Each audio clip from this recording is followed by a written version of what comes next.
चला एक चॅलेंज घेऊया. तुमच्या समोर एक गणित आहे 42 गुणिले 57 आणि हे सोडवायला तुमच्याकडे आहेत फक्त 3 सेकंड. काय वाटतं, जमेल? Okay, time up. उत्तर आहे 2394. आता मला माहिती आहे मनात काय विचार येतोय. हे कसं काय शक्य आहे? थांबा, ही काही जादू नाही, किंवा खरं सांगायचं तर ही गणिताचीच एक जादू आहे. हे शक्य आहे एका प्राचीन गुपितमुळे.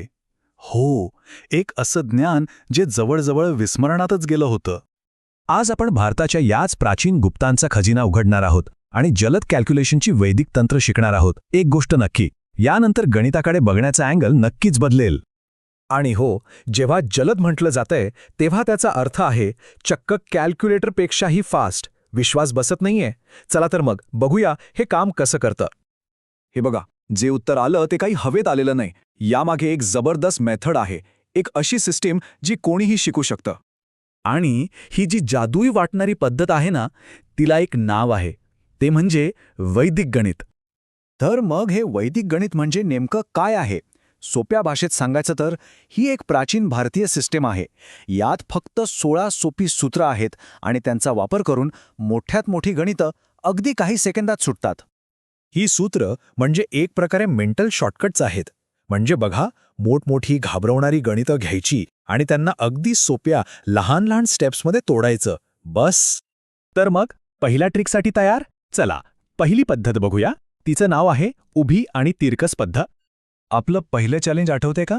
42 गुणिले 57. चला आता बघूया की ते उत्तर नेमकं आलं तरी कसं. ही मेथड फक्त 3 सोप्या स्टेप्समध्ये काम करते. स्टेप 1, उजवीकडच्या अंकांचा सरळ गुणाकार. स्टेप 2, तिरकस गुणाकार करून त्यांची बेरीज. आणि फायनली स्टेप 3, डावीकडच्या अंकांचा सरळ गुणाकार. आहे की नाही सोपं? चला पहिली स्टेप बघूया. उजवीकडचे अंक आहेत 2 आणि 7. तर 2 गुणिले 7 झाले 14. आता या 14 मधला 4 आपण खाली ठेवूया, जो आपल्या उत्तराचा शेवटचा अंक असेल, आणि 1 हातचा लक्षात ठेवूया. आता येतो सगळ्यात इंटरेस्टिंग पार्ट, तिरकस गुणाकार. आपण 4ला 7ने गुणूया, झाले 28, आणि 5ला 2ने झाले 10. आता 28 आणि 10 मिळून झाले 38. अरे पण थांबा, आपला हातचा 1 राहिला ना, तो यात मिळवला की झाले 39. आता या 39 म्हटला 9 खाली ठेवूया आणि 3 हातचा पुढे नेऊया. आणि आता शेवटची तिसरी स्टेप, डावीकडचे अंक. 4 गुणिले 5 झाले 20. यात आपण मगाशी बाजूला ठेवलेले 3 मिळवूया, म्हणजे झाले 23. चला तर आता हे सगळे तुकडे एकत्र जोडूया. सुरुवातीला आले 23, मग आला 9 आणि शेवटी 4, आणि आपलं उत्तर तयार आहे 2394. पाहिलंत? अजिबात अवघड नव्हतं. कसं वाटलं? भारी आहे ना? थांबा, पुढची ट्रिक तर यापेक्षाही जबरदस्त आहे. चला बघूया 99ची कमाल. पुढचं गणित आहे 45 गुणिले 99. आता वाटेल हे अवघड आहे, पण विश्वास ठेवा, हे आधीच्यापेक्षाही सोपं आहे. याच्यासाठी फक्त 2च स्टेप्स आहेत, अगदी सोप्या. स्टेप 1, जी संख्या दिली आहे म्हणजे 45, त्यातून 1 वजा करा. स्टेप 2, जे उत्तर येईल ते 99 मधून वजा करा, बस. तर मग करून बघूया. 45 वजा 1 किती झाले? 44. हा झाला आपल्या उत्तराचा पहिला अर्धा भाग. आता 99 मधून हे 44 वजा करूया, उरले 55. हा झाला दुसरा अर्धा भाग. आता काय करायचं? काहीच नाही, हे दोन्ही भाग फक्त एकत्र लिहून टाका. 44 आणि 55. आपलं उत्तर तयार आहे, 4455. आहे का गरज कॅल्क्युलेटरची? आणि आता आजची शेवटची ट्रिक. ही पद्धत 10, 100 किंवा हजारांच्या जवळच्या संख्यांसाठी तर अक्षरशः एक वरदान आहे. याला म्हणतात बेस मेथड. चला एक उदाहरण बघूया. आपल्याला करायचं आहे 12 गुणिले 13.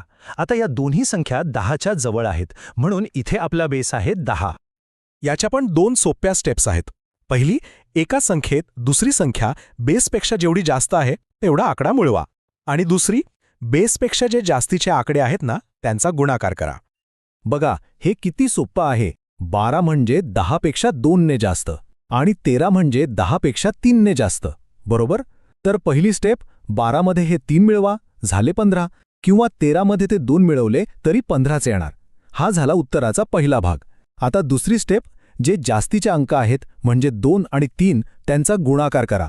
2 गुणिले 3 झाले 6.